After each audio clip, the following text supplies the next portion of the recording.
Picture a cargo ship the size of a city block.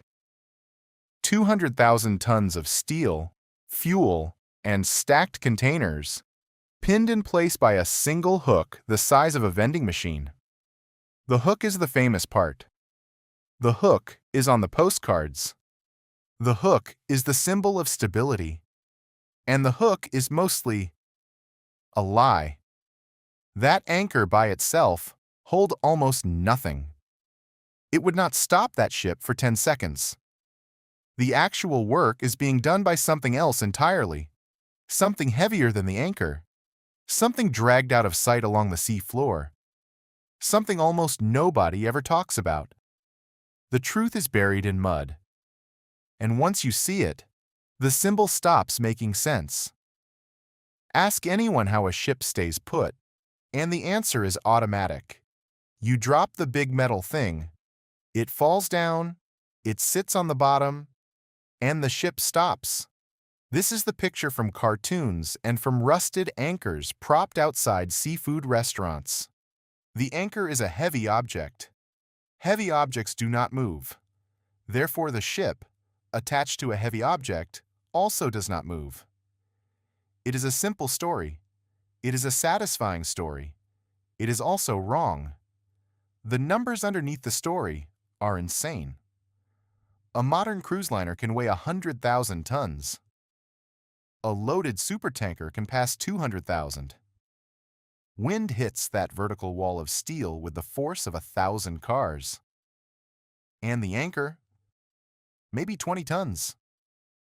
Put those numbers on a scale, and the ship outweighs its anchor by a factor of about 10,000. That is not a hook stopping a fish. That is a paperclip trying to leash an elephant. Look at a modern anchor up close and the problem gets sharper. It is not a brick. It is not a weight.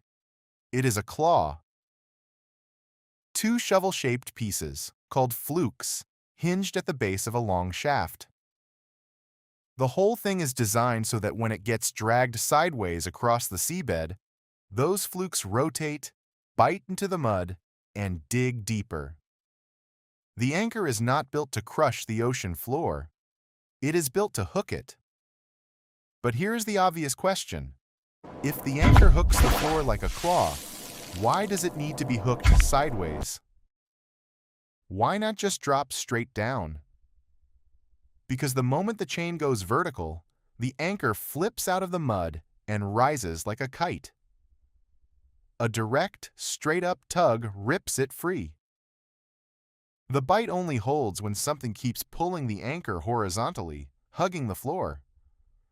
And that becomes the real question. What keeps the pull horizontal? The honest answer hides at the other end of the chain. More precisely, in the chain. A single link on a big ship's chain weighs around 350 pounds. More than a refrigerator. A cruise liner's chain can stretch 7 football fields. When all of that goes overboard together, the anchor and the chain together weigh about as much as an adult blue whale. The anchor is the famous part. The chain is the one doing all the math. This rewrites the whole picture. The anchor is not the foundation of the system. The anchor is the end of the system. The real holding force is hundreds of meters of chain paid out across the seabed. The anchor's job is small and very specific. It is a stopper, a bookmark. It pins one end of all that chain to a fixed spot. So the chain works. Take away the chain, and your expensive 10-fluked monster is just lost cargo. This is where the cartoon falls apart. Out in the deep ocean, where the seafloor is 2 miles down, captains do not anchor at all. Cannot. A chain heavy enough to do real work in shallow water becomes a deadweight hanging straight down. The vertical load alone would snap the windlass, the winch that pays it out, or rip the bow clean off the ship. In the open Pacific, modern ships do not anchor. They hover. Hollywood gets this even more wrong. In action movies, a captain shouts something dramatic, drops the anchor, and the ship lurches into a tight handbrake turn. In real life, you would hear a sound nobody ever wants to hear. The chain would tear out of the locker. The bow would crack. The anchor, ripped sideways through mud at 15 knots, would bounce along like a tin can before snapping off. Best case, the ship barely notices. And even when ships do everything correctly, the ground decides whether to cooperate. Mud and soft clay are heaven for an anchor. The flukes bury, the suction builds, the bite locks in. Push that anchor over flat rock, or seaweed, or polished sand. And the claw skates. The bottom acts like a frozen lake under a metal sled. The pull never converts into a bite, and the ship drifts as if nothing was dropped at all. The missing piece is the part nobody learns growing up. Think of a power cable drooping between poles. That soft, lazy curve has a name. It is called a catenary. Every loose, heavy chain wants that shape. When a ship anchors, the crew pays out far more chain than the depth requires. The extra steel piles into a long belly across the seabed. That curve, not the anchor, holds the ship. Why does the curve matter? Picture a belt buckle dragged across a carpet. The slack absorbs the jerk. Yank as hard as you want. The buckle barely moves. The chain on the seabed does exactly that. When wind shoves the ship backward, the pull travels down the chain. But before it ever reaches the anchor, it has to lift tons of steel off the floor. The shock disappears into the curve. Here is the part that closes the loop. Because the chain lies flat for so long, by the time any pull finally reaches the anchor, that pull is no longer pointing up.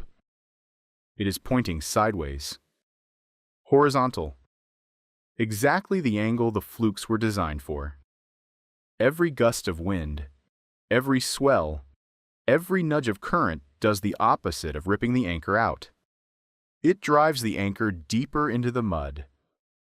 This is the part that breaks the brain. The harder the storm pushes, the more secure the anchor becomes.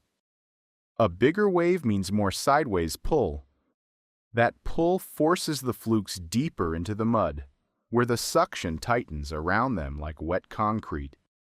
The whole arrangement is a self-tightening trap. It wants to be loaded. It works best under attack. A ship properly anchored in a hurricane is not surviving the storm. It is being held more firmly by it. The famous symbol has it backward. The anchor is not the thing keeping the ship in place. The anchor is the small, stubborn detail at the end of a long curve of steel that is quietly doing all the work. Next time a ship sits perfectly still in a harbor, look past the hook. The thing holding it is the shape you cannot see.